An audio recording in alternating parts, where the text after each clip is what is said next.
There is a type of intelligence you'll never learn in school. You won't find it in classrooms, books, or motivational seminars, because it's not designed to impress. It's designed to control. It doesn't sparkle. It doesn't perform.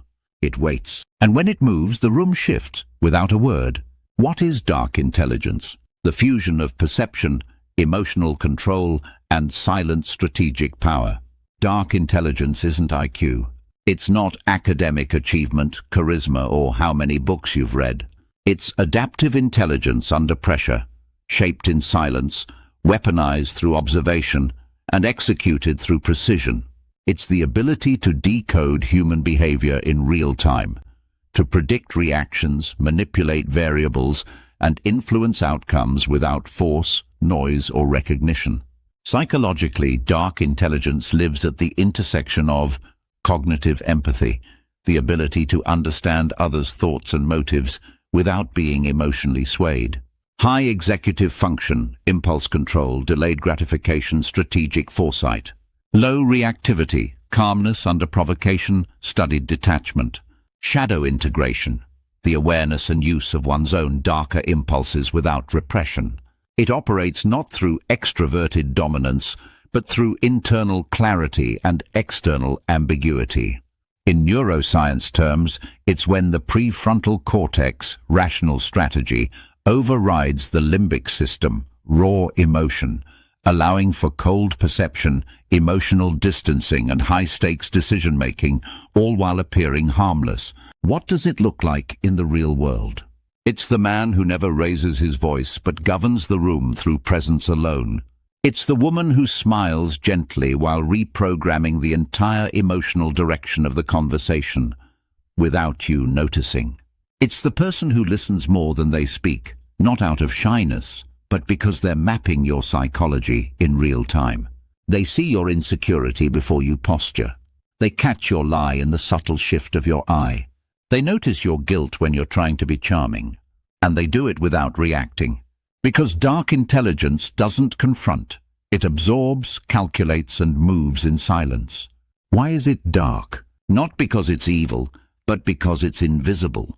Because it works beneath the surface of emotion, language, and ego. Dark intelligence is dangerous because it understands human weakness without needing to fix it. It knows when to speak and when to let silence do the damage. It's mastery of self first, and then mastery of others. In Jungian terms, it is the integration of the shadow. The point at which your unconscious motives no longer control you because you've met them, named them, and begun to use them. You didn't choose to change. You were forced to. You started as pure emotion, transparent, hopeful. You believed that if you were loyal, honest, and clear, they would be too. You believed explanations healed. That clarity ended confusion. That truth would be enough. But over time, something fractured. You realized that some people lie, not because they're confused, but because it works. You saw that kindness is used like currency, that silence is punishment, and that your emotions, once sacred, were being studied as leverage. That shift wasn't cruelty. It wasn't becoming bitter. It was the death of illusion and the birth of clarity. The mind, once stretched by observation, never returns to innocence. You stopped being shocked. You started scanning smiles. You started watching not what people say, but what they need you to believe. You no longer tried to be heard. You tried to be unreadable. If you're watching this, you're either awakening into this power or have already become a quiet storm. 1. Emotional disconnection. From reactor to observer, you no longer drown in feelings. You track them. Anger? That's not rage anymore, it's data. Sadness? Now it's a map of what still holds weight inside you. Fear? You read it like a compass, not a cage.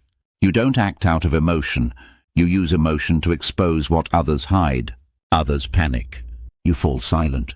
Because silence is the place where strategy begins. You've stopped crying for understanding. You've started scanning for weakness.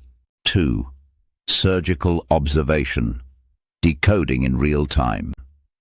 You don't just look at people. You study them. The stutter in their voice. The twitch in their hand, the overcompensation in their laughter. You detect when someone's overconfident. You smell the fear behind their flex. You notice what they avoid, what they over-explain, what they never name. Your power is not loud. Your power is perceptual. You're 5 steps ahead, not because you know more, but because you notice more. Others listen to words. You listen to the subconscious defense mechanisms bleeding through tone, pacing, silence. And when you strike, it's not loud. It's a word, a pause, a look that says, I already know who you are. 3. Controlled presence. Becoming the question, not the noise. You no longer fight to be seen. You've realized your real power is in being unreadable. You walk in quietly, not like a performance, but like a mystery. You say little, but everything you say is calculated. You don't tell stories. You tell symbols. You don't overshare. You leave gaps and let them fill them with fear or fascination. Predictability is comfort. You offer none, and that's why you haunt them. You mastered the power of absence. Now your silence speaks louder than any confrontation. They don't know how you'll react, so they tiptoe. They over-explain. They begin to fear, not knowing what you're thinking. And that's when you win. 4. Strategic speech. Language as a weapon. Most people speak to prove themselves. You speak to steer reality. Your words are precise.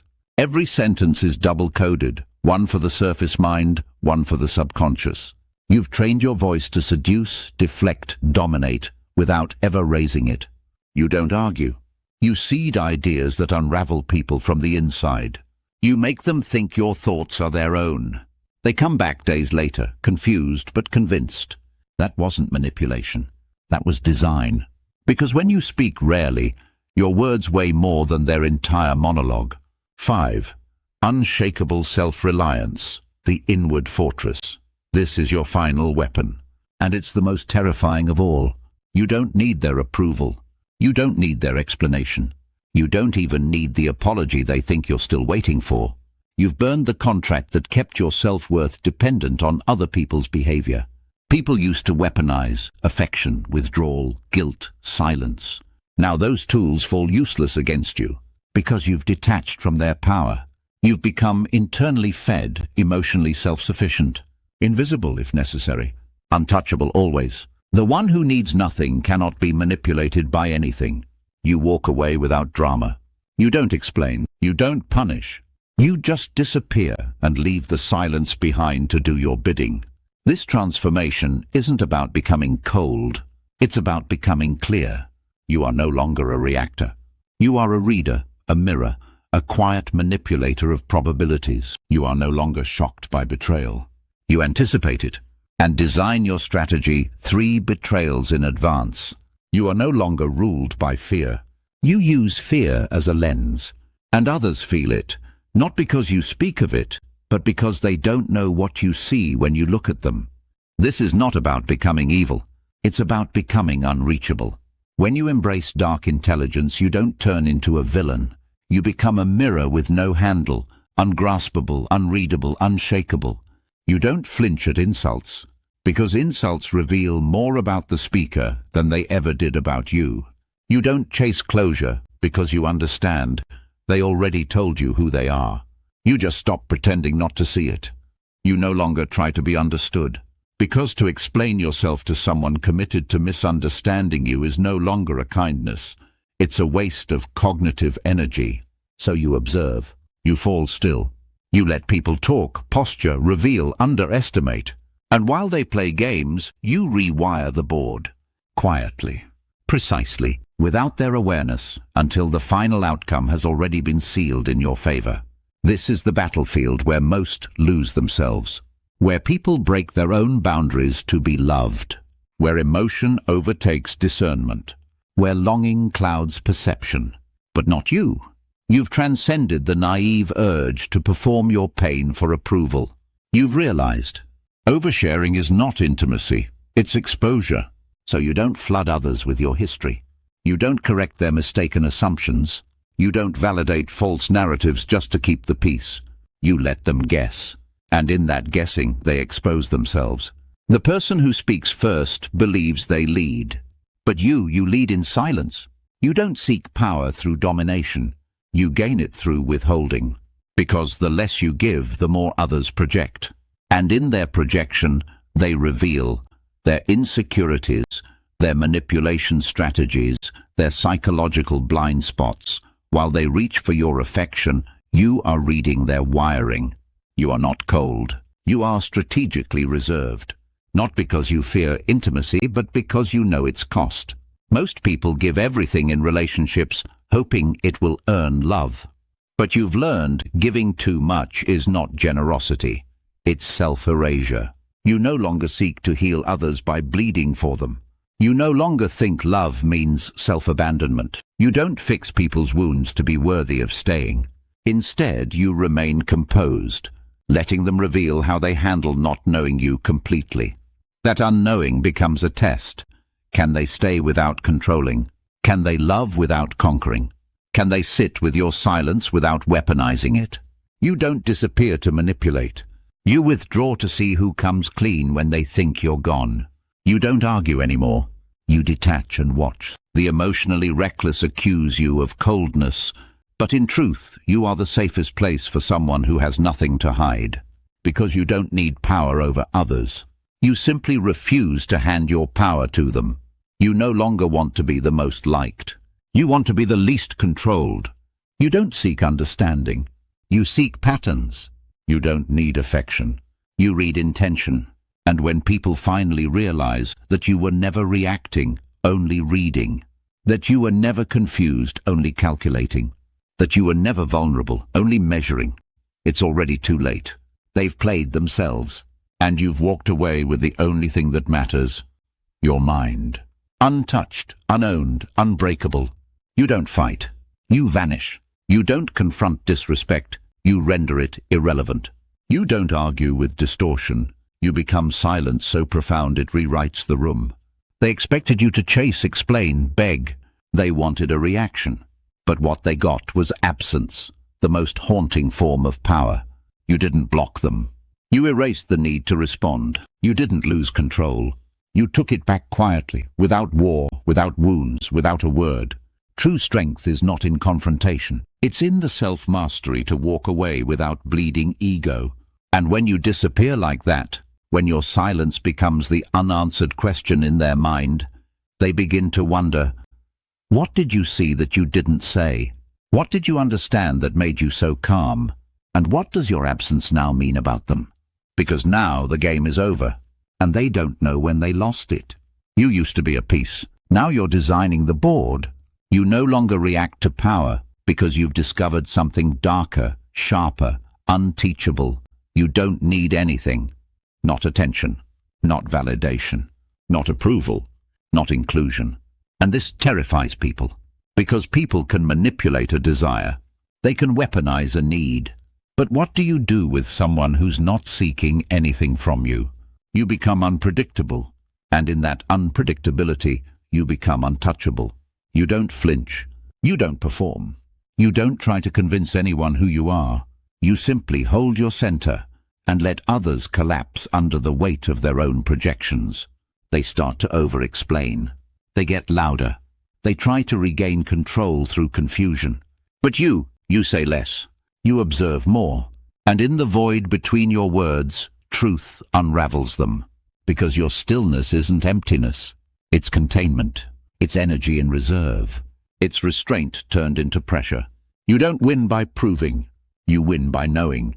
You win by reading motives before they're spoken, noticing inconsistencies others ignore, withdrawing without explanation because clarity doesn't need confirmation.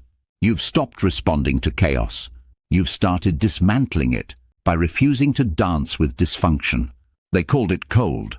They called it arrogant. But now they call it something else, unreachable, respected, regretted, because you don't fight. You disappear with everything they wanted control over, and they will never get it back. Niccolo Machiavelli didn't worship brute force. He studied the invisible strategist, not the lion who charges, but the fox who calculates, the one who watches while others speak, the one who knows every weakness in the room and never reveals his own. He wrote, It is better to be feared than loved, if you cannot be both. But he never said fear must come through violence. The most powerful fear, the fear of the unknown, the calm presence they can't read, the kind smile that hides a blueprint. That's you now. No need to shout, no need to prove. You know what you see, you know what you carry. You know what they'll never expect until it's too late. Dark intelligence is not cruelty. It's precision born from self-awareness. It's not arrogance. It's the quiet decision to stop playing by rules made by people who benefit from your blindness. It's not a performance. It's the end of pretending. You're not trying to be the good one anymore, the endlessly available, endlessly forgiving, endlessly explainable version of yourself. You're not even trying to be seen. You're becoming undeniable, because your power no longer depends on recognition. You don't convince, you radiate. You don't chase peace, you command it, simply by embodying clarity. And when you fully step into this version of yourself, the version that's calm, strategic, untouchable, they won't see it coming. But once they do, they'll never forget you again. Not because you forced them, but because you were the only one who saw the game and refused to play it.